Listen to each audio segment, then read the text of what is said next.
Well, hello there. How you guys doing? Welcome back to the Laser live stream.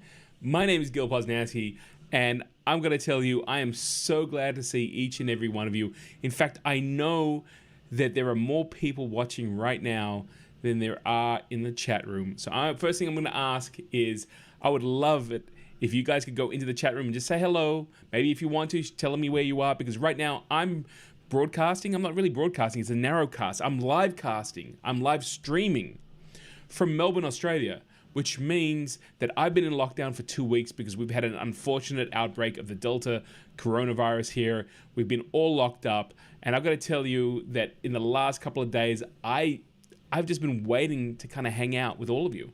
I really have, because these walls in this room are getting smaller all the time. But today I got the chance to actually hang out, not just with you, but I also got to touch base with someone whose projects have really changed the way I create, and I'm sure all of you create. So welcome on board. If you are here for the very first time, welcome on board. This is not just about live streaming. This is about building a laser community, and I'm going to jump into it. And first of all, I do want to acknowledge everyone who's in the chat room, and I hope to see a few more, maybe a few new names, maybe just someone saying hi, Gil, because you know what? I need it right now. I need to know that people are out there, that it's not just inside these walls. It's me, my cat, and that's about it right now. But let's go to the chat room right quickly. I'm going to look up here to my screen, and I see Mike and Jen, who escaped Australia for New Zealand. Our first international person here on the stream today. Mike, Jen, I hope you're doing well in New Zealand. I hope you've escaped all this kind of madness. I see Audrey from Melbourne, so Audrey must be also locked down as well as I am. And it is cold. I got my jumper on. I'm freezing right now. It is really, really cold out here. I see Mal in here. Hey, Mal, how you doing? I think, Mal, are you in New South Wales? I think you might be. If so, you're also dealing with the lockdown. We'll see exactly what happens there. I see my friends from Darkly Labs, who are literally just 20 minutes up the road from me. I hope you're doing well. I've got a feeling it might be Dom. Could be. I hope you're doing well, my friend. I didn't get a chance to reach out to you this week, but I know that every time we have lockdowns, it becomes like, one of those really weird situations. So I hope everyone at Darkly is doing well, getting a lot of work on that project that we're all looking forward to. You know what? Maybe if we've got enough time, maybe we do another laser challenge. We'll see what happens there. But it's great to see you here. Seems New Zealand is warmer than Melbourne at the moment. I got a feeling it is cold. It is miserable. It is, everyone's kind of ratty because we all want to go out. It was a beautiful sunny day the other day, and we all had to stay inside. It's kind of, you know what I'm saying? Gives me time to play with the lasers. Gives me time to go explore Lightburn, gives me time to arrange the live stream. But you know what? I could do all of that and still go get my coffee and see my friends. So you know what? And thank you. I see people coming out. I've got to rip through this quickly, not because I want to say hello to everyone, but thank you so much for reaching out.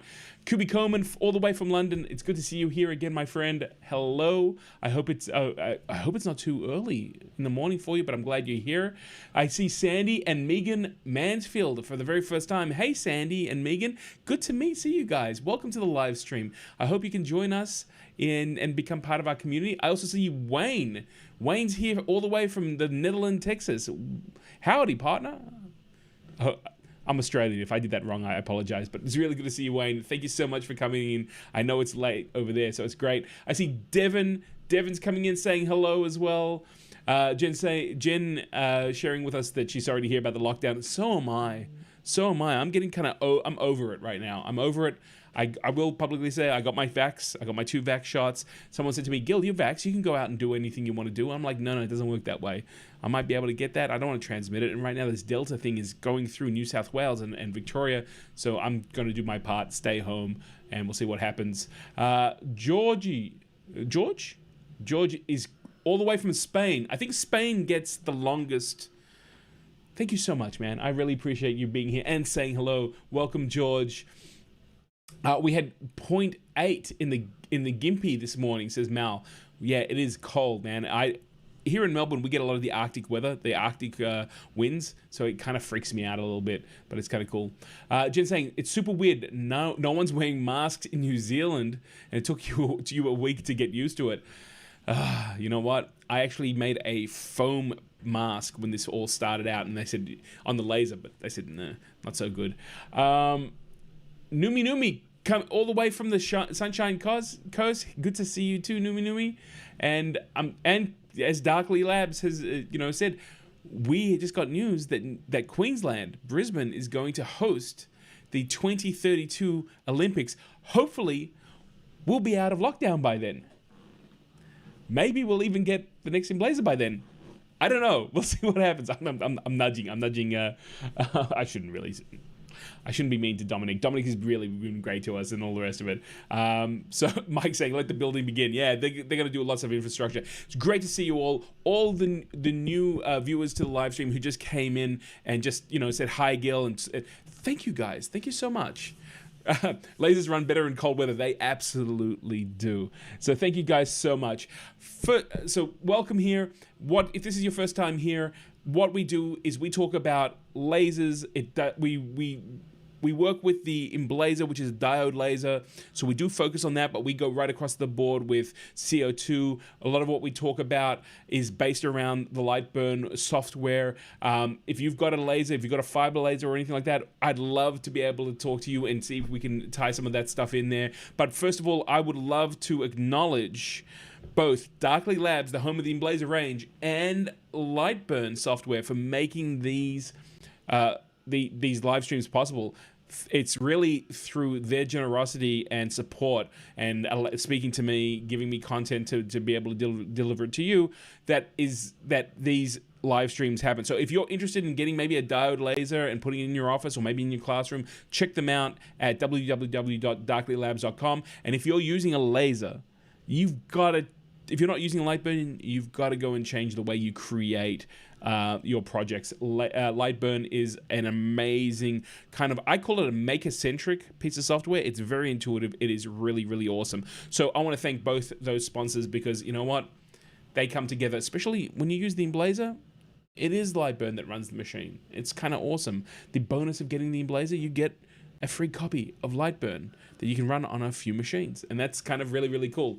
And I got to learn a little bit of the history between Lightburn and in the Darkly Labs just a few hours ago. So that is something that I want to share with you guys too.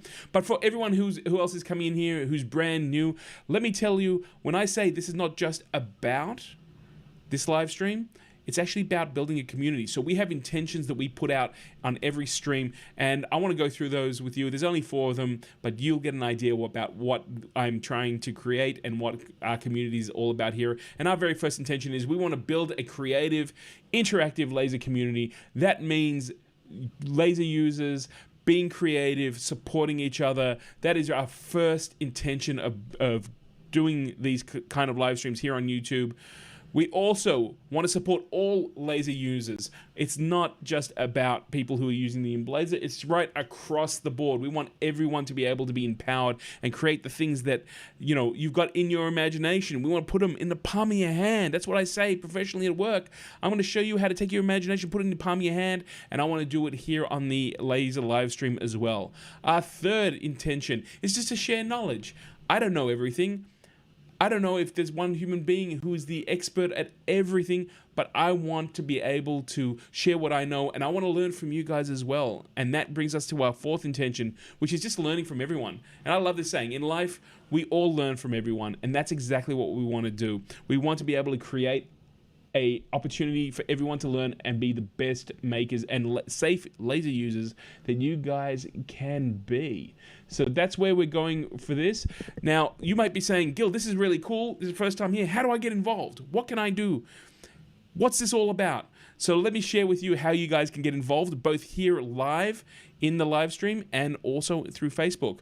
So first things, if you're here for the very first time, you want to support this project, if you like the content that's being here, if you like the fact that I go and bug people to come on board and talk to us directly, hit that subscribe button. And if you look down in the lower right-hand side, you'll see a little photo of me which says subscribe. If you hit that, that will allow you to subscribe to this project. The great stuff about subscribing is that right now, you have to search for this live stream. You've got to see an advert.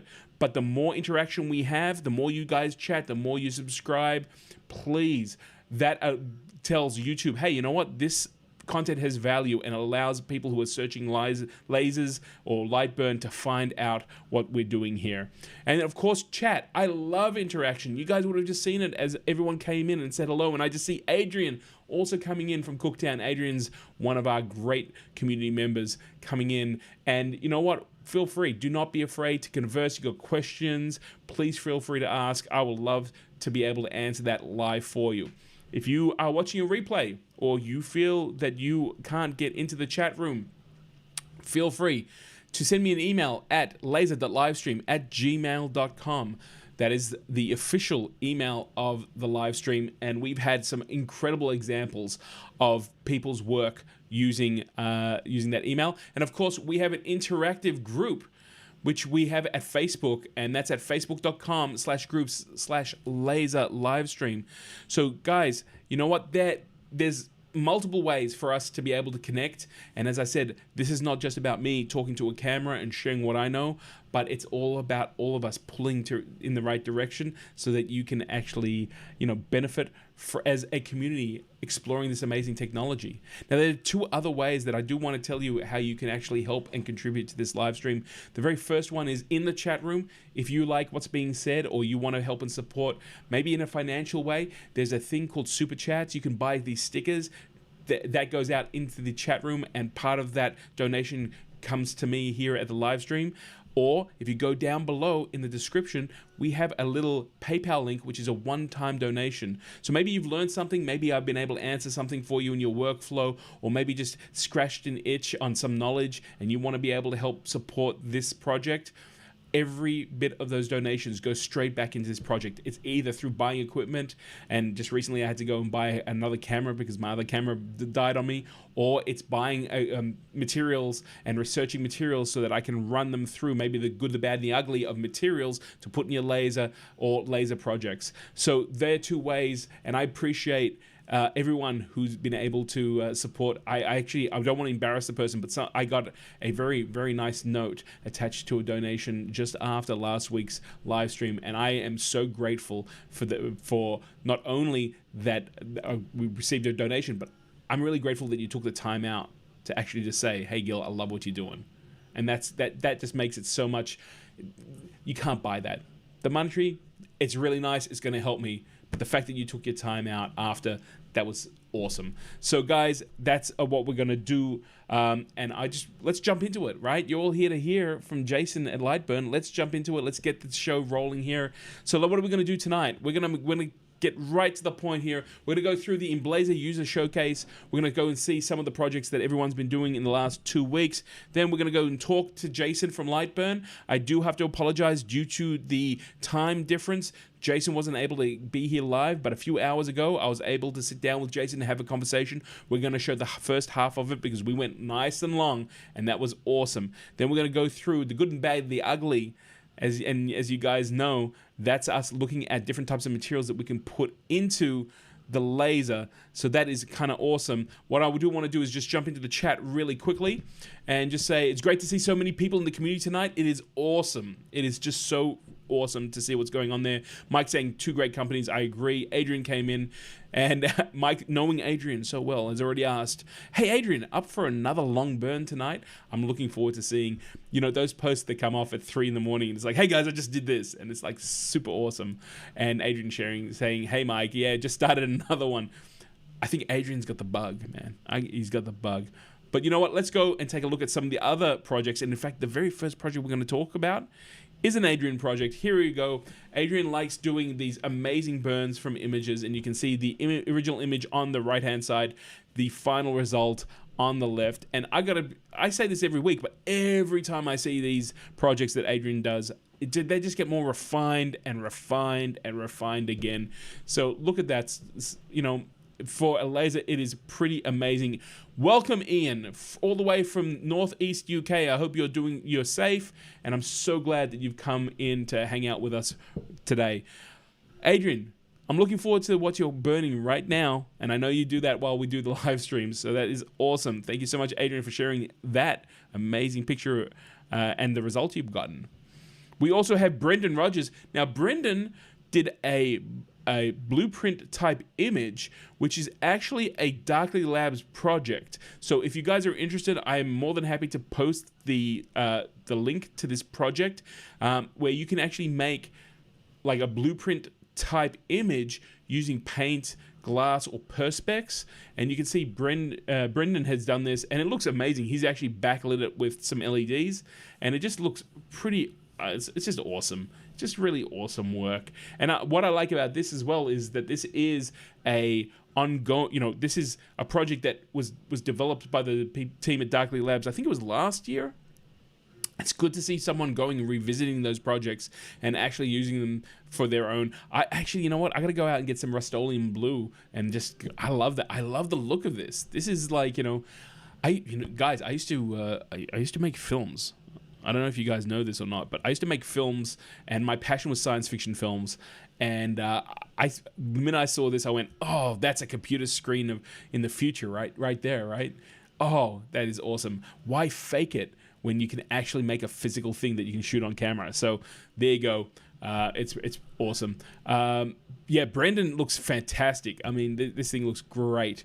Let's move on to the next one. I'm engraving Batman and the crew, basically every character. I'm looking forward to that. Now, Daryl Porter, he did something really unique with his Emblazer. He decided that he was going to make a Matchbox city, basically, I think. Well, you know what? I'm going to assume might be for his grandchildren or children. But then again, I'm not going to assume anything, because if it was me, I'd be making that for myself. And you should see the box of Matchbox cars that I want to go and refurb, just like you would do a real car. But that's awesome. I haven't seen any kind of projects like where it's actually, we've seen lots of different wooden cutout ornaments and names and plates and things like that. But that is really awesome, and I love the fact that Daryl kind of completely thought out of the box and applied what he's been learning with the laser to be able to make something like that. So that is awesome. Daryl, thank you so much. You've inspired me to go. I've got a play set that I wanted to make for my Star Wars figures. Maybe one day I'll get around to doing that. Or maybe I'll do that maybe a Facebook stream. We'll see. If I'm locked up, why not? Why don't I show you how you might see me cursing and getting it all wrong, but that's okay. That's part of learning. We've also got Jen, who's in the chat room right now. Jen actually posted this up last week. She had, I believe, her nieces over, and she wasn't too sure how she was going to entertain them, so she taught them how to use the laser. How awesome is that? I think that I don't know how young they are, but I'm telling you, this project just completely kind of spoke to me in a great way. They used the laser to cut out the parts of the different bugs. One's a dragon, one's a unicorn, and one's a ladybug. And then her nieces went and actually colored them in. And I thought, wow, that is just so cool. So cool.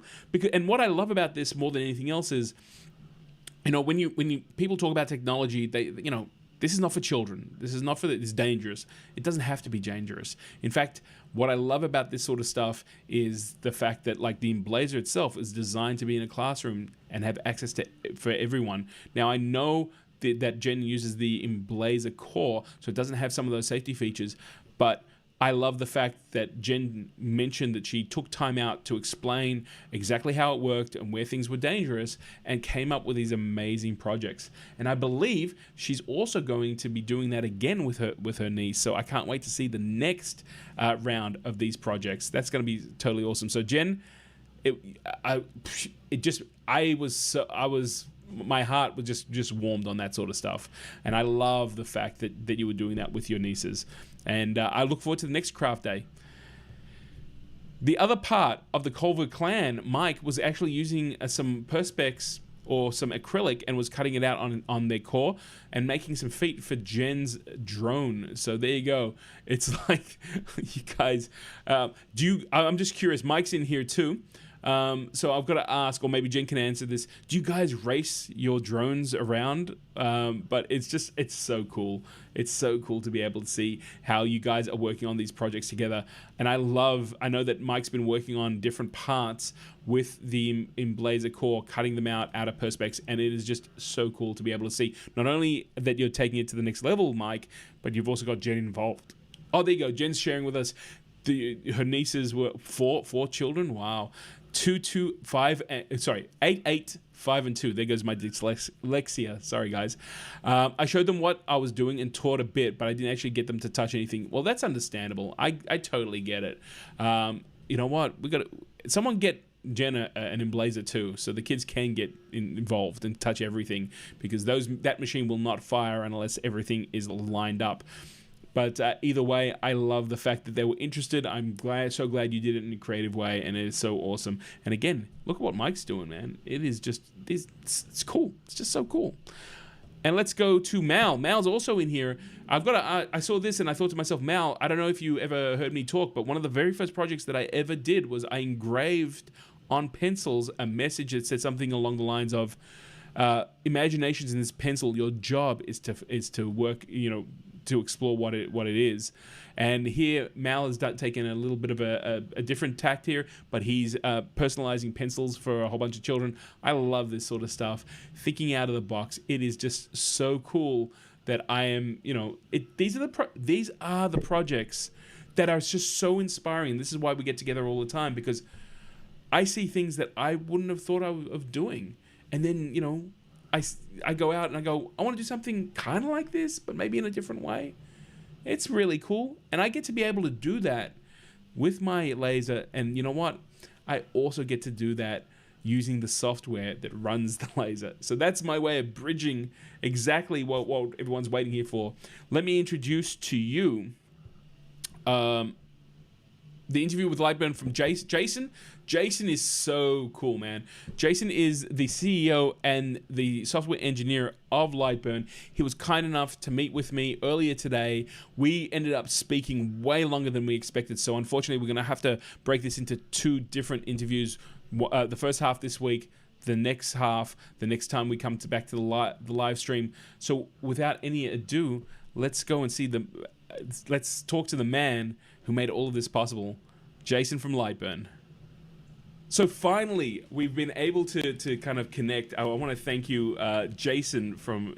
How are you doing, first of all? How's things going where you are? I'm doing well, thank you.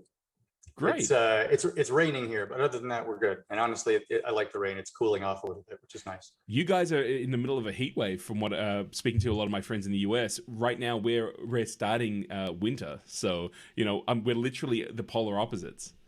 Yeah, it's a little strange. No, it's very cool. So Jason, if anyone's ever had gone onto the Lightburn, I was going to say the forums, asked for some help with Lightburn, you might have already come across Jason. But it's really interesting. You have another name that you use officially on those forums. So my first question is, can you tell us about this mysterious person called Oz? Yes. So Oz is it's an inside joke. When I first started doing Lightburn, we had a beta group of users who were helping test and give feedback and so on. And I wasn't public about my involvement with Lightburn on Facebook and the forums, mostly because I kind of valued my privacy and wanted to stay hush-hush about it. And people in the beta group started calling me Oz as a nickname and as an in-joke because I was the man behind the curtain. Don't look behind the curtain. There's nothing there, right? Yeah, exactly. And I've had a couple of other people say, the great and powerful. And I'm like, no. I'm not great and powerful, but I'll be the man behind the curtain. I have no problem with that. So yeah. So we kind of broke it for everyone now. It's like everyone's going to know that Oz is Jason, and Jason is the I was going to say the brain trust, but it's like the man behind what we use, or if you use your laser every day, I definitely use it every day. The man behind the software that I use every day to make all my amazing projects. So first of all, thank you so much for putting this project together and supporting it the way it is. I personally love being able to create in Lightburn. I used a number of different pieces of software beforehand. I used software like CamBam, which was never designed for lasers. It was a more CNC piece of software. Laser Web, which is another thing that ran the laser, but it didn't actually allow me to create. I'd have to go into another piece of software, whether that was Adobe Illustrator or Inkscape. Anytime I want to make a change, I couldn't do it on the fly because the software only ran the laser or if it had some sort of editing. It was really, really basic functionality. So really, you know, since we got this opportunity to talk to you directly, I'm really curious, how did Lightburn come about initially?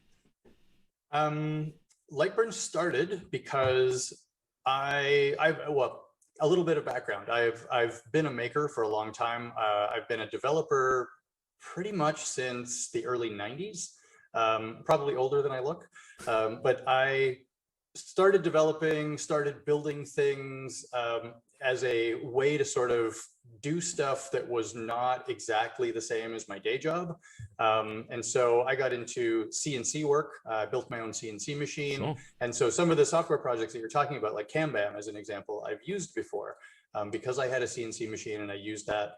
I also used Meshcam, I've used Vectric software, I've used Adobe, I've used Fusion, I've used SolidWorks, all of these different packages for modeling projects. You know, I also do some 3D printing. Sure.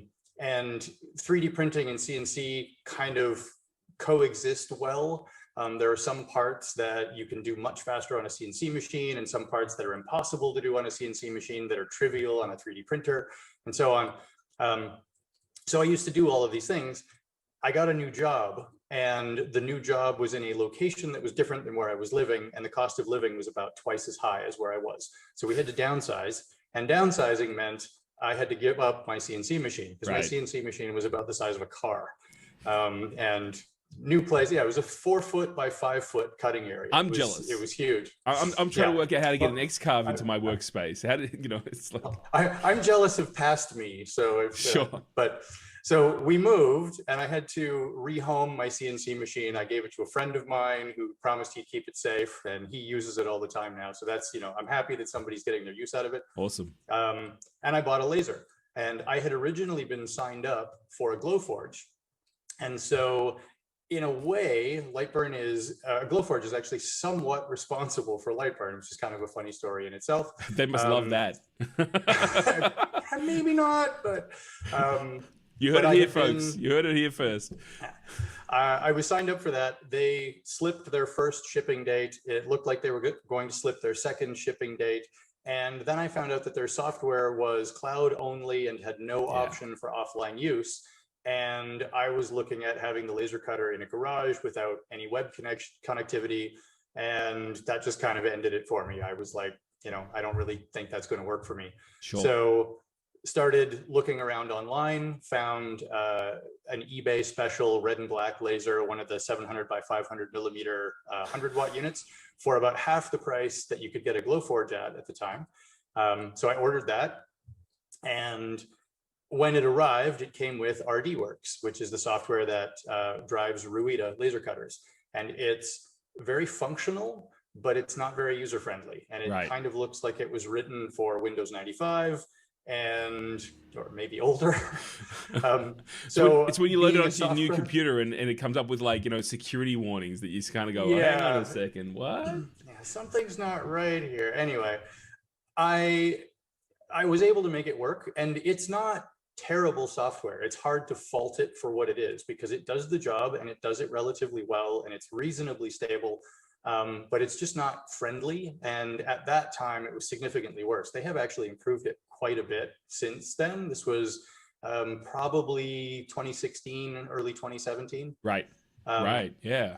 So I was able to make it do what I needed it to. And then I tried to show my girlfriend how to use it. She's a graphic designer by trade. She's used to working with things like InDesign and Adobe Illustrator and very polished software packages. And she tried to use it, and after about 5 or 10 minutes, she was just like, get this away from me, this is terrible. So I started poking at kind of, you know, what would be required to replace this. Is it possible to make completely independent software that talks to this machine in its native language? And I just started kind of pulling at threads and poking at things and looking at their file format and looking for resources that I could find online. And there wasn't much out there, but there was a little bit, some early work that other people had done to sort of figure out what some of the command set was. And so starting with the little bit that existed back then, I was able to, at first, just take one of the existing files that I saved for my laser and rearrange the cuts and then save it back out. And the laser accepted that data. And I was like, oh, okay, well, that worked. And just kind of kept building from there, and then started writing a front end on it and adding, some basic graphics abilities, basic line drawing, that kind of thing.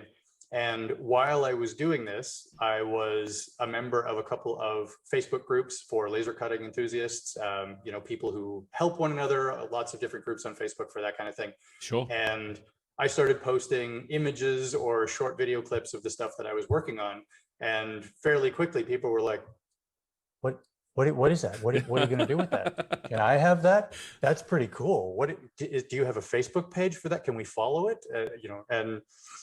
And as the more that happened, the more I began to realize that there was a niche or a need that wasn't being filled here, and thought maybe I could fill it.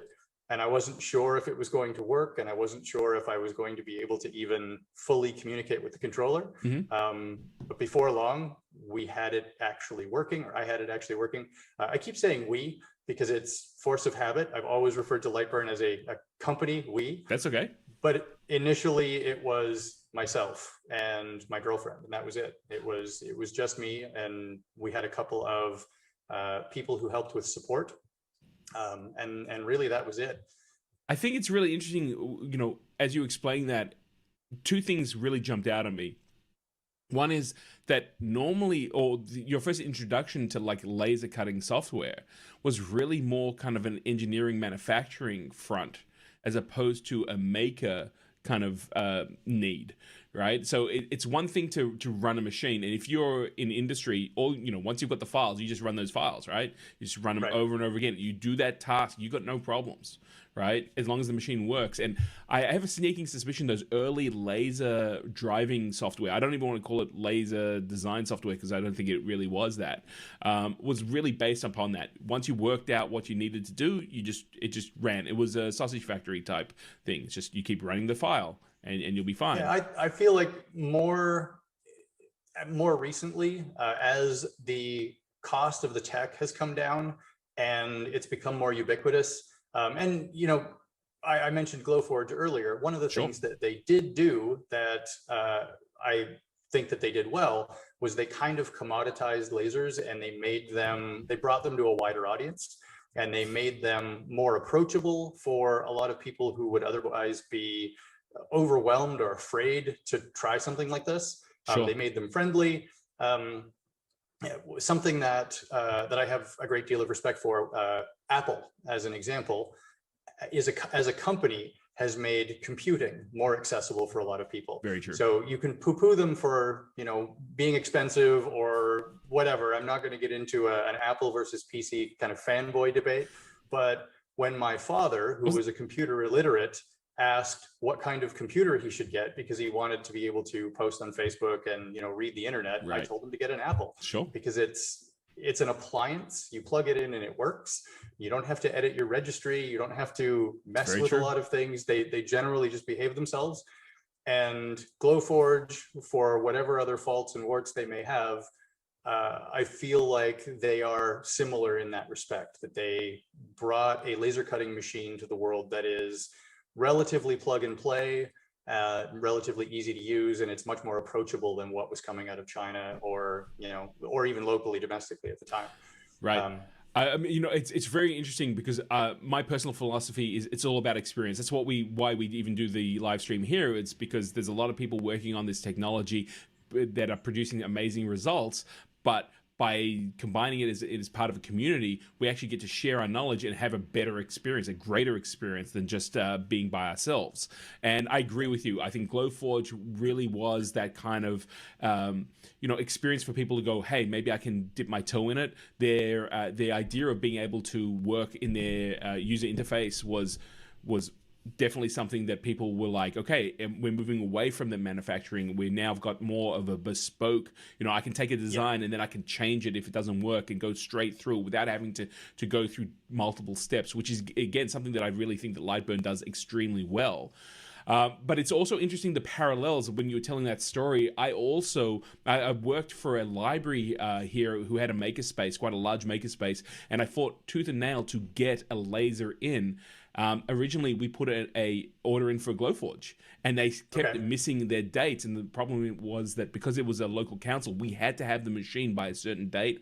Otherwise, it kind of pings all these audit things. It's like, maybe it was like funding requirements or that kind of thing. 100%. Like by the end of that financial year, we had to have the equipment there and prove that we spent the money. Otherwise, they're going to be like, we're going to audit you for fraud. And I'm like, it's not fraud, it's Kickstarter. I mean, it's like, hey guys, we don't really have a lot of control over this. Yes, I'm sorry. I mean, so what ended up happening actually, and again, it was a roundabout thing, because by the time that library got the laser, I had actually moved to another project, and then I went back in, and I'm like, in Blazor?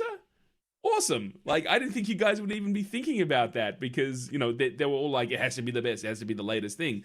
So it's kind of funny how we both started with that idea of getting that machine, and then that machine moved away from it. Yeah. Right. I know that there's a lot of people right now in the in the Glowforge community who are kind of holding their breath because of the fact that the software is web based, and we've already seen last year another product that decided to change their web based access, and thankfully they listened to their community and were able to move it back. But I think that once you roll those dice and it's out there, sooner or later, it becomes another kind of flow of it's a revenue stream of sorts. And I think it just breaks my heart that it's not just about the equipment, it's about the experience and the functionality.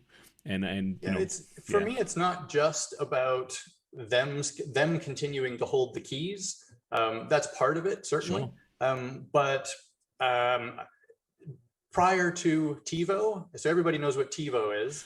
Not in Australia. Surprisingly enough, we don't have them here in Australia.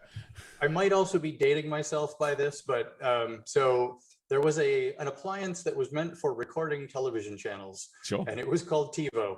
And predating TiVo was a piece of equipment called a Replay TV. Yes. And they were, I believe they were the first. They might not have actually been the first, but they were the first that was meant for recording television shows off of your television and using the cable TV schedule to pick, which things you were going to record and so on. But their service required, or using the machine required you to have a subscription to their service. Mm-hmm. And that was how it got the channel listings and so on. But it was also how the machine knew that it was active. And so if you didn't pay your subscription fee, the machine just bricked. Not a hard bricking, it just stopped working. Yep. So Replay got sued because of commercial skipping. Effectively, they allowed you to skip commercials at the press of a button, and it had this sort of automatic feature in it. Advertisers didn't like that, went after them, tied them up in litigation for a long time, and eventually Replay just disappeared. Sure. And so I was left with a very pretty paperweight. And having that experience, when I found out that Glowforge's software was online only and always going to be web-based with no offline option, it kind of brought that back to mind. Sure. Oh, well, what happens if Glowforge doesn't survive? What happens if, my internet connection goes down? What happens if their servers go down? What happens if, they publish a bug accidentally? It happens. Yeah. So you're kind of at the whims of them and their schedule as opposed to yours. If they have an update and they post it and it's not stable, you're probably getting it shoved down your throat instead of being able to just pick and choose which updates you want. So I tend to prefer the more traditional offline software approach. And we've modeled Lightburn in that way. Lightburn is an offline application. It does not require an internet connection to use. We don't require you to update. And it's a lifetime license. If you purchase it, you don't get updates forever, but you do get to use the software forever. And if we as a company ever go dark for whatever reason, I'll probably just remove the licensing option altogether and publish one last version so that everybody can just have it. Awesome. Hopefully it never comes to that. No, but... I do not want that to happen. Just, on that's something else that I definitely want to touch upon is the fact that this piece of software, you're working on it, you're refining it constantly. The amount of updates in the last couple of years that I've seen within Lightburn, and I'm not just talking about software updates, I'm talking about functionality updates. You've taken anyone with a laser cutter who's using Lightburn, right, initially just got an amazing piece of software that would run your laser and allow you to create within that piece of software. Well, now I'm doing things with functions like print and cut that I never thought. I thought I'd have to buy a completely separate piece of machinery. I thought that I'd have to go and get a vinyl cutter, or not that you do not cut vinyl in your laser cutter, but not in your laser. That idea of like a plotter with a knife on it to cut, let's say, stickers out, or die cut paper. One of the things that I loved before I got my laser was paper models. And paper models, you have to sit there with a scalpel and cut them all out manually, which is great, but it takes a lot of time. It's time consuming. Absolutely. Yeah. And it's tedious and it's inaccurate, and absolutely. I've done it. Sure. And one of the things that I was looking at was another product that would just basically be like a vinyl cutter that would just cut the paper for me, right? Well, the laser can do that now, and not only that, you can also set up like your Lightburn job so that it'll score the piece of paper, and you can fold. It's almost like the ability to take the laser and actually push the envelope of what it traditionally can do to something new is phenomenal, and that's due to the software that's running it. Nothing's changing in my Emblazer. It's not like the guys at Darkly Labs are going, "Hey Gil, here's a little chip, you put it in the back and now we can die cut and you can do all that sort of stuff." It's due to the brain, or if you think of the whole system as a nervous system, the brain is Lightburn and the body is Emblazer. It's like the brain just learned a new trick, and that is something that I see constantly happening with your software. It's funny that you mentioned scoring and paper folding, because that was one of the very, very first things that I ever did with a laser. Okay. And in fact, even before I had my first laser, I had a Silhouette cutting machine, a little vinyl cutter. Absolutely. I still have it, but my girlfriend and I, as I mentioned, I'm a maker and have been for a long time. We were making soap, and we were cutting cardboard boxes to put the soap in, and we'd cut the little bands and print them to, wrap around the soap for the branding and so on. And I bought the Silhouette cutting machine so that I could cut out boxes. But I had also decided to try it with a small diode laser. And so I built one of the little kits that you can buy with about a 2.5 watt diode laser on it, and trying to get the laser to do scoring at that time was difficult, because you couldn't adjust the power just right. You'd either end up cutting not enough or cutting too much or whatever, and it really needed to be able to do a perforation, and it was difficult to make it do that. And with the Silhouette die cutting machine, we were able to adjust the pressure to get the scoring lines to work. But even that was, kind of hit and miss sometimes. Sure. So perforation mode exists in Lightburn because I had used, because I had been trying to do papercraft in the past, and I wanted the ability to do that. And, so a lot of the feature set in Lightburn comes from things that I've either used myself in the past or have missed or wanted. And print and cut was one of those things where it was like, hey, I want to be able to print a thing and then cut it out of acrylic or paper or whatever. Be able to take a vinyl sticker that I've cut on a Silhouette machine or a Cricut or something like that, put it onto a physical object, and then cut out that physical object and have everything line up. So yeah, it's interesting when you have that experience of being a maker. Absolutely. And you are restricted in the kinds of tools that you have or the functions that you have in your software.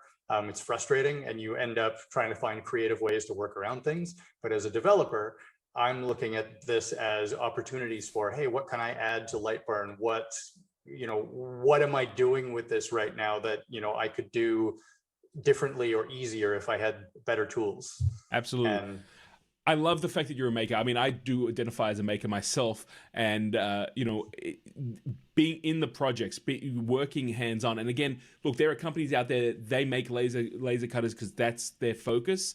But I wonder how many of the people who are making the decisions are the ones who are also using that equipment and that software to actually create things. And I think that's one of the things that puts yourself and Lightburn ahead of the rest, is that you are a maker, you're constantly working on projects.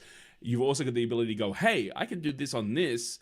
Hey, maybe that's a function we can roll into the software, which I love. I mean, I really do love that. I believe if you've got 3 pieces of equipment in your shop, you've got a bespoke workshop. For me, it's a 3D printer, a laser cutter, and I haven't got one, but I want to add on my wish list a vac former, because that'll allow me to create multiples very, very quickly. And that's my kind of, trilogy of machines that I would love to have. There are some now small kind of desktop unit vac formers that I'm looking at, and hopefully we'll be able to go and play with one, and then also work out recommendations for that, because I see other makers also going down that line of we create one-offs, bespoke one-off pieces. For things like prop pieces or stuff where you're making, where you're replicating something a lot, a vac former works really well for those. Really kinds of things. well. I know a friend of mine made one because he wanted to make his own stormtrooper costume. That I think there's more people who want to play with a vac former because of the hard plastic stormtrooper suits that has become made famous for generations. I think the very first time I ever saw a vac former was exactly that project. As an 18-year-old, I was like, okay, I'm going to build that, and then If you're familiar with Game of Drones, I don't know if that rings any bells for you or not, but some friends of mine started a drone combat thing. Oh wow! Okay. And they made drone bodies out of vacuum formed kydex. Yep. And they had me CNC their first couple of plugs to use on the vacuum forming. They initially did it with just they had a couple of shot glasses and a few pieces of 2x4 and so on. They creatively arranged them to get the body shape that they wanted. Right. And then my friend was a visual effects artist for the movie and film industry for a long time. And so he's familiar with ZBrush and a lot of other modeling packages like that. So he modeled up what he wanted it to look like. Awesome. Gave me that design. I used my CNC machine to cut him a plug out of wood, and they vacuum formed that. And that was their first drone body. Awesome. And then they, sent that off to actually have it fully manufactured, and had a couple thousand of them made. And they did a Kickstarter for it. Oh, and I love those sort of stories. To me, that's what it's all about, because I know what I make it all the time, right? But it's hearing the other things that people are going to make that inspires me to go, hey, you know what, instead of going this direction, why don't we just go a little bit this direction and see what happens? And it's awesome. But let's bring it back to Lightburn. That's why we got, I love talking about all these different projects and how they accumulate. No, it's the wrong word, but you know what I'm saying. I know how they all just accumulate is a good word. They do accumulate. They absolutely. I have a habit of collecting hobbies. So. You're not the only one. You should see. Right now, we've been in lockdown because of the COVID outbreak in Australia, and thankfully, my amazing partner is allowed me to take over the one bathroom we have in our apartment and turn it into an airbrushing studio, because I decided I want to learn how to use an airbrush. Okay. And I'm getting some great results, and she's being wonderful about it. But I also know I've got to, it's that accumulation of the more skills you have, the more you can apply. Yeah. So, but bringing it back to Lightburn, you did touch on this briefly. When did you realize Lightburn was like a viable product that the laser community kind of wanted? Probably, I would say kind of early to mid 2017. Okay. In and around there anyway. It started, as I mentioned, it started just for myself. It was a thing that I was doing for me and for my girlfriend, because she hated RDWorks. I didn't hate it, but I didn't particularly like it either. It wasn't enjoyable to work with. Yep. And there were things that it did that just felt clunky or cumbersome, or that I thought could probably be done better. And so, as I said before, I started kind of pulling at threads and figuring out, how it worked, how it talked, and building it up that way. And as I was posting in Facebook groups that I was in, other people started asking about it, asking, is this something that you're going to sell? Are you going to give it away? Is it going to be open source? How do we follow it? How do we find information about it? That kind of thing. And the more that happened, the more I realized that we had something that people might want. And so my girlfriend and I started talking about names. Like Lightburn initially started as J Laser, just Jason's laser project. It didn't have a name. It was just trash. And so, we had to come up with a name for it. We had to come up with a logo or branding or something like that. The initial logo for Lightburn was just the text with like the little rotate handle in a corner. Oh, sweet. And then while watching an episode of Game of Thrones where Drogo the dragon comes swooping over a crowd of knights and a battle, there's a big open field battle, and one of the dragons comes swooping in and lights up an entire row of people on fire. And I made a joke along the lines of, oh man, that beam's got a hell of a curve. And I started laughing, and then I stopped and I looked at my girlfriend. She looked at me and we're like, dragon, we could use a dragon for the logo. Awesome. And so the whole thing kind of was happenstance and chance, sure. and that sort of thing, and just like little random mental blips here and there. And it's all worked out phenomenally well. And it had it was never planned. We didn't plan any of this. It was just, a thing I started for myself. And as people got interested, we put together a website and a Facebook page, gave it a name, gave it a logo, and started figuring out whether or not this would actually be a viable thing or not. And as I said, I kept my name out of it. I just wanted it to be a brand and not something that I was personally tied to, because I figured if it took off, I didn't want to be bombarded with Facebook messages and friend requests from random people who wanted to ask me for support, things like sure. that. That's happening more lately now that I'm more public about my involvement. But yeah, we started selling it early 2018, and it started as a trickle, and it's been growing since. What I love about this story is the fact that it flowed so just naturally. It just completely flowed into the space that it is today, which is awesome. So it sounds like, you developed this, personally, I want to just call Lightburn now J Laser from now on, but I don't think, if you haven't seen this, it would be like, what's Gil there's another thing Gil's talking about, J Laser, what's going on? No, I won't do that to you. I promise you I won't do that to you. But it sounds like, you were off on a trickle, then you started building some great support. There were people who were really interested in it. What was like the biggest challenge that you had to bring Lightburn to where it is today? It's, well, when I started it, I had a day job. So it was a hobby initially. And like any hobby, it was sort of a passion project, and it was a thing that I did on my own on evenings and weekends, things like that. And so I would say that it probably tested my girlfriend's patience as much as anything else. Sure. And it was borderline obsession for a while there, because it was a thing that I was doing for me as well as for her. And, just, hey, I want this thing to be easy to use. I want it to be fast. I want it to be fun. And I would just add all kinds of functions that I wanted from other software packages that I had, and trying to figure out how to make those work. And I was also the only developer. So initially, in addition to having a day job, I was doing this thing for myself as a hobby project. And then it just kind of got out of hand. And so I left the day job. I started doing this full time. We released the software out into the wild. We've taken a lot of user feedback. Keeping up with just feature requests and support, I would say, has been probably the biggest challenge. Right. I've got a lot of development experience, and I don't have a problem with that side of things. But as the software has grown in popularity, keeping up with support challenges and that side of it has gotten harder and harder. So we've been hiring people to help with that side of it. And G-Code is the other one. Right. So Lightburn initially was for Ruida and Ruida controllers, which are DSP based. They're binary. And when you buy a Ruida based laser, it comes from a factory. They've already set it up, they assembled it, they configured it, they've done all of the work for you. A lot of the users who are using G-code systems, unlike the Emblazer, are getting a kit.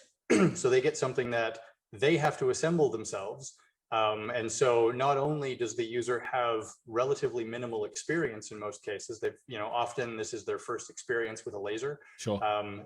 They're assembling it themselves. And so when they come asking for help, you have to figure out, so is it something that went wrong during the assembly? Is it something that's physically wrong with the device? Is it a software issue? Is it a hardware issue? Is it a user issue? Is it a configuration problem? Is it, electrical noise, gremlins? There's all kinds of things that can and do go wrong with these. And diagnosing what the problem is when you are working with somebody who barely even speaks the language of the machine, or they're not even used to the terms to use yet, things like that can be challenging. Sure. So no fault of their own, obviously. I mean, if you buy something, a lot of the companies that sell these machines are based in China. So you're looking at, a 12 to 16 hour time difference. Sure. With the North American users where we are. And there's a language barrier. So often the documentation has been translated. Sometimes the translations aren't good. Sometimes they're terrible, frankly. But so you've got all of this stuff that's throwing a little bit of extra sauce into the mix that makes it fun. So I'm just curious, since there are, two things that come to mind, but the first one is, what's your experience been with the users of Lightburn generally? Just as there's always someone who might get frustrated and kind of think that, this isn't doing what I wanted to do. But generally, given the fact that there is a real strong maker presence within the Lightburn universe, and now it's definitely being used by a lot of kind of just people who only use lasers for, let's say, work or hobby businesses and all the rest of it. What generally, how do you find kind of the requests and interactions with users? I would say overall the reception has been really good. Amazing. There are holdouts. There are people who have who've been in the space far longer than I have. For example, there are people who've been working with Ruida controllers pretty much since Ruida came out, and working with other hardware before that. And I got my first laser in 2017. So it's, to say that I'm an expert would be, I don't know, it'd be completely incorrect. I've learned an awful lot, and I learn quickly, but there's nothing to replace that level of experience. If somebody's been doing this 20 or 30 years, for sure, they're going to bring more to the table than I will. And so a lot of people who have been doing it for a long time, they are used to the software that they have, and they're sort of stuck in their way of working. They might see Lightburn as being a little bit too cartoonish or friendly or cutesy. The icons have a particular look and feel to them. I tried to make the software not look clunky and functional, but look a little bit more playful. And that was a design choice, and maybe that turns some people off. But I would say overall, the reception has been really good. People have been mostly great about it. We occasionally get somebody who's frustrated because they've managed to find a corner somewhere that crashes regularly for whatever kind of workflow they're doing. We have occasionally people who will do a very specific thing. They get a laser because they want to do, this one specific thing. And so that's the rabbit hole they go down. And for whatever reason, nobody's ever tested that code path, and it breaks. And so I get an angry email saying, your software is crap and it doesn't do the thing I want to do. And we try to talk them down and figure out, okay, how do we reproduce this problem? How can we make it crash here so that we can figure out why it's crashing? Something that I feel helps set Lightburn apart from other software projects is that we do try to be very responsive to crashes and bugs. If somebody submits a crash, we take those fairly seriously. We prioritize those above most feature requests. And we try to do releases often. Yes, absolutely. And, not just to pile on new features, but also to address things that people have found at, both feature requests and crashes. Oh, I cut that off a little bit early. I'm sorry about that, guys. Unfortunately, that's where we're going to leave it at this point because we end up talking for another good chunk, which we're going to do on the next live stream. I just want to make sure that we didn't just put a 2.5 hour conversation up here on the live stream as I didn't want to drop it all on you, but I hope you guys got something out of it. It's really interesting talking to Jason, especially about the history of Lightburn. And, you'd think that Lightburn's been around for so long, but it has really kind of it's found its own niche. It's found its own corner. And we go jump into kind of what that means for the community, what's going to happen in the future for Lightburn. And it is just, it was just an absolute privilege and an honor to be able to speak to Jason and invite him on here to speak to myself and through that opportunity to all of you. So as you guys know, I like to try and keep these yes, Lightburn part 2 next time. We're definitely going to do that. But let's not just stop the live stream right here. We've got a little bit more time. You guys know me. I'm usually floating around the hour 20 minutes, but that's kind of cool. Stuart, absolutely. Thank you. You're definitely come and check us out again for the second part of that interview because it is kind of interesting. Yeah, it's definitely not to chat a lot with Jason. Absolutely. There you go. Dom saying it from Darkly right. He's such an interesting guy. The thing that I really connected on was the fact that we were both makers. In fact, off the interview, we were sharing each other's projects through YouTube videos and photos and all the rest of it. And it's just so interesting to be able to see the difference, as I was saying in the interview, coming from a like engineering or manufacturing process to a creative bespoke process. And I think that's one of the things that like Lightburn just does incredibly well. I mean, you guys have heard me say this all before. I like the fact that I can design and run my laser from the same application. It means that if I'm running and something goes wrong, I can actually on the fly change things up, make it work, and see exactly what's going on. And by the way, that's the Thunderbird 1 still here, Mike. It's not finished, so it hasn't moved. Just the image has gotten a little bit slower. Megan M, welcome to the live stream. Newbie question: is Image R better to use than Illustrator in design, and then go to Lightburn? That's a very interesting question. I believe Image R is all about processing photos and images, right? It's kind of like a online web version of all the different settings you can change in Photoshop. So if you're going to take an image and try to bring out certain aspects of it so the laser can bring it out, I believe Image R is an option to be able to do that. You can do certain tweaking in Lightburn itself, and we went through that on a previous Laser Lightburn, where we went in there, we took an image. There's a new feature in there where you can actually adjust some of the contrast and try to kind of tweak that image so that you can get the best result out of your laser. But it's up to you. You know what? There's multiple ways to get to the same result, and it's up to what you're most comfortable and most expert in to be able to bring that in. And from what I can see, Adrian uses Image R, so it's fantastic. Photoshop is totally okay. I do a lot of work in Photoshop. In fact, I've got a project that I've been working on that I'm going to put out as a video, and I used Photoshop to separate the different color layers that I'm going to cut on the laser. Now, people go to me, geez, really, Gil? You could have just done that in Illustrator faster and all the rest of it. Hey, a tool is a tool, and I just happen to be really comfortable in Photoshop, so that's the way I did it. There are no correct or wrong answers. It's all about how you get to your result. Image R is for photos, says Darkly Lab. Illustrator and InDesign are not really used for photos. That's very true. Image R is a focused version of Photoshop for laser engraving. There you go. Oh, isn't Image R? Sorry, I should check right now. Hang on a second. Is Image R the web-based facility, or I'm thinking about something else? Let me go and check it out. Maybe I just said something completely wrong. Maybe it's an app. Did I do it? Oh. Maybe I did. Oh, okay. So I apologize. I actually just got confused about it. There you go. Oh, no. Hey, upload your design, crop your image. Image R is a photo editing online. So that's kind of awesome.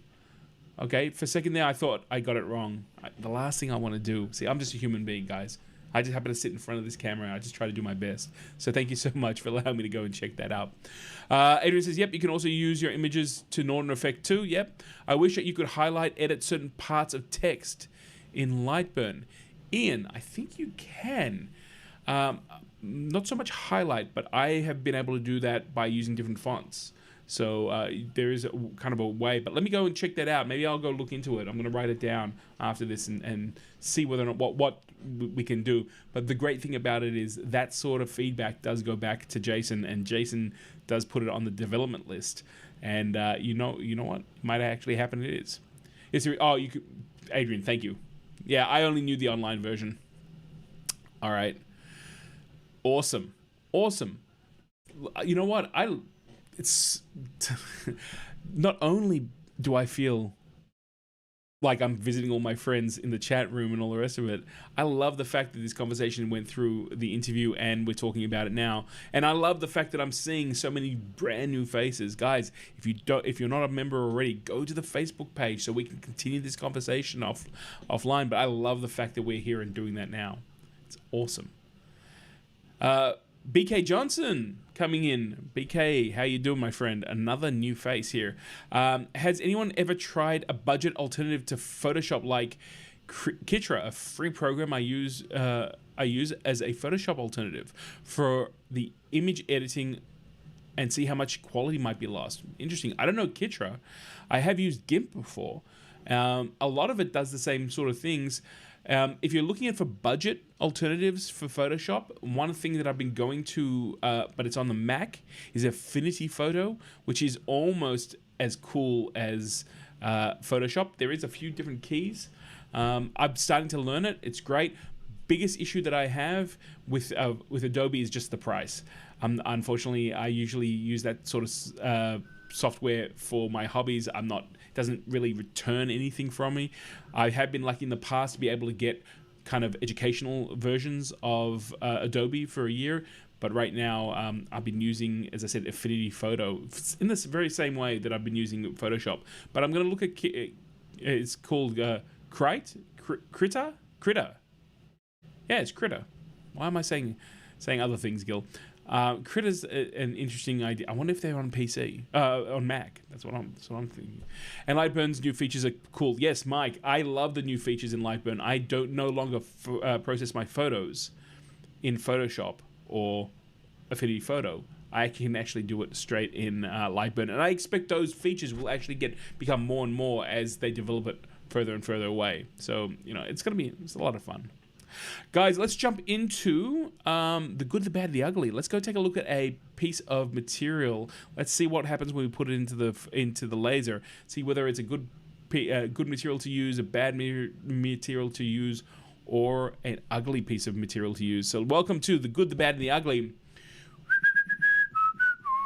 I gotta whistle it because if I actually use that, YouTube is gonna ping me for copyright. So please you guys can deal with it. So today we're going to look at a bad material, and that is fiberglass. I had a few people actually over the last couple of weeks ask me whether or not fiberglass could be used in a laser cutter. Could we cut it with a laser? And fiberglass is actually a composite material that's created by combining an epoxy resin with glass strand mats to create a very strong and rigid form. You can see in the photo there, someone's actually creating the cockpit of a light aircraft using fiberglass. Now, when fiberglass is cured, it can't be cut, as the two materials that make it up have an issue with lasers, right? So this is actually a really bad material to use because you won't actually be able to get a clean result out of it. The two main hazards with fiberglass is the fact that the glass mat cannot be cut. It can only be etched. If you took a piece of glass, you put it into a CO2 laser, you can't cut all the way through it. You can etch it, but you can't cut through it. And that makes up the main kind of strength of fiberglass. And then you've got the epoxy resin. So should you put it into a laser and try to cut it, you'll get two things. One is the glass mat won't cut, And second of all, you'll actually get a lot of toxic fumes as you superheat and try to atomize the actual epoxy resin. Now, epoxy resin generally in a liquid form is incredibly toxic. A lot of people don't realize that. If you go and get araldite and you go use it to fix something, please put on gloves. Do not get it on your skin because it is easily absorbed through your skin. And if you have a little left over, throw it away immediately. Double bag it, stick it in a bin outside. The fumes and the actual material itself is incredibly toxic. So just be careful with that. And you can see in that photo, you can actually see people laying up the epoxy resin with the fiberglass. Now, I actually use fiberglass quite a lot in my work. Surprisingly enough, I actually put on a complete painter's suit when I do it. I have a full face respirator, and I take that suit afterwards, those paper painting suits, and I throw it out again. I wrap it all up. I usually change my gloves maybe 40 or 50 times. I can actually get through a whole box. It is incredibly toxic, but it is a great way of strengthening up pieces. And usually when I do that, I actually do it far away from everything else because it's just it's a dangerous material when it's hard. When it's a liquid. When it's hard, the epoxy resin, because it's in a solid form, is quite stable. It's not going to cause you any health issues. That's why there are a lot of boats and swimming pools and other watercraft that are made with fiberglass, parts of cars, trailers. That's all fine. But the minute you put it into a laser, you're actually atomizing the material itself and you're putting it into the air, and that is incredibly dangerous. So guys, just to be aware of it, today's bad material is fiberglass. It's bad because you will not get a good result out of it, and you will be releasing dangerous fumes into the air. So guys, just be aware of that. If you were going to try and cut any fiberglass, it would be incredibly thin. Now, there is a caveat to it. There is one caveat. You can, on a high-powered laser, actually cut the glass mat, but it has to be like 1 mil or 2 mil thick tops. And I'm thinking about either a 50 or 80 watt laser. I did do a little research into this. I did see people saying that they do take woven glass strand mat and they do cut it in the laser, but it has to go a little slower, and they use the laser at 100%. So that is the caveat.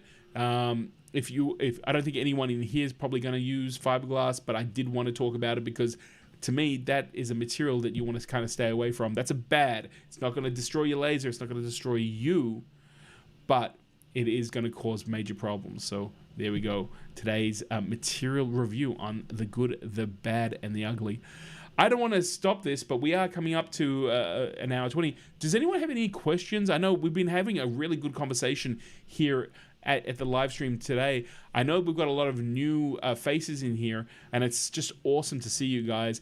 Before we wrap up, I just wanted to open up to any sort of question or the laser. It might be something that you would like to be able to work with. Let me know. And I think did my video just crash? No, we're back. We're back. For a second there, I thought to myself, whoa, I just completely froze. And it was on my screen.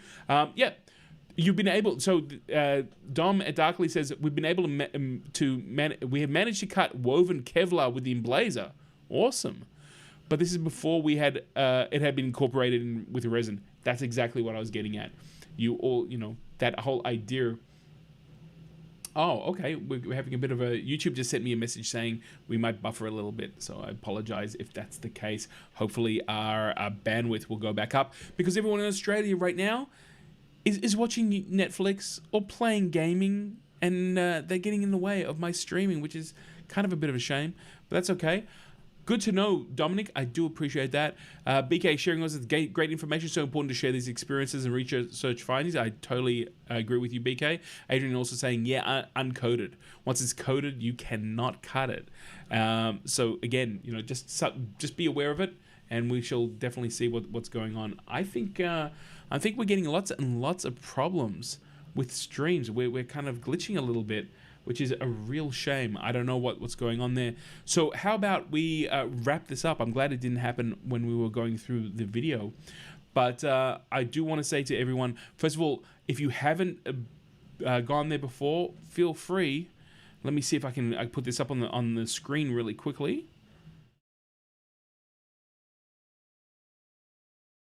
Go to the Facebook group.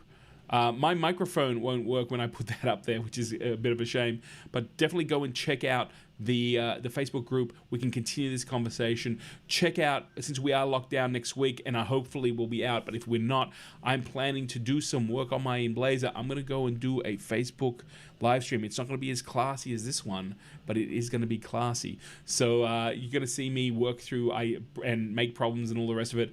But keep your eye open for that. We have Emery. Emery's a newbie here too, and says, I'm wondering if there's any new tricks on transparent acrylic. I've read a lot on the page and the web, but it seems to be a big no-no so far. Well, Emery, we talk about this all the time. The problem you have with transparent acrylic with a diode laser, so that's what I'm assuming you're asking, is the fact it's a wavelength issue, it's a physics issue. So the diode laser uses a laser in the visible light spectrum. So it uses the same kind of wavelength as visible light. So imagine if you take a torch and you put it to a window, you'd actually be able to see where the light goes through, right? Inside that room or on the other side of the perspex or glass. That's the same issue that we have when using a diode laser.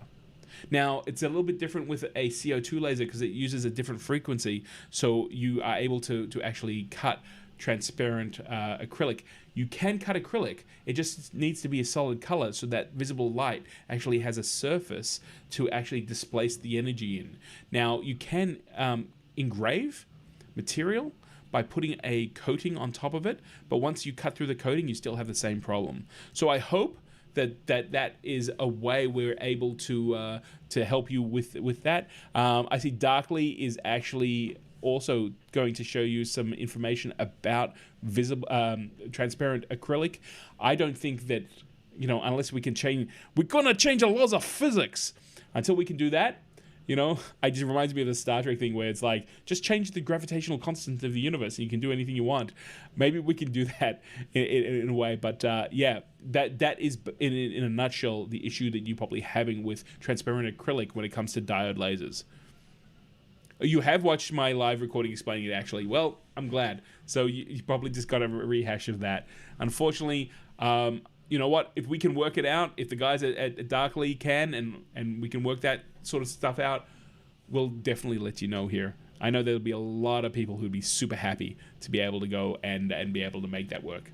All right, guys. I apologize again. I'm getting messages. I have another screen with all my feedback from YouTube, and it's sitting there going, YouTube's not receiving enough video to maintain smooth streaming. So I don't know. Yes, there you go, Mike.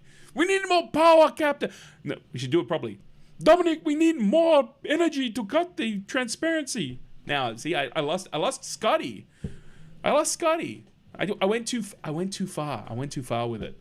I'm in shame now. I'm in shame. Guys, I want to thank you so much for being here. But before we go, let me share with you guys.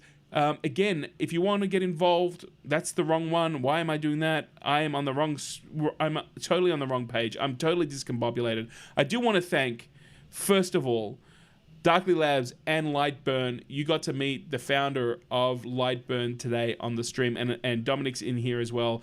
These guys help make this live stream happen.